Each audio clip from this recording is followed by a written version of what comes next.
По 20 години Македонија доби нова методологија за пресметка на цените на горивата.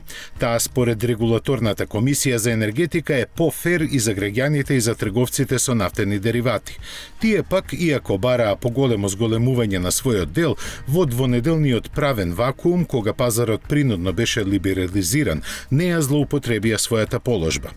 Предводени од Мак Петрол, сами ги формираат цените на горивата и ги задржаа на постоечкото ниво. Директна споредба меѓу стариот и новиот начин за пресметка на цените не може да се прави, бидејќи досегашната методологија се уште е државна тајна.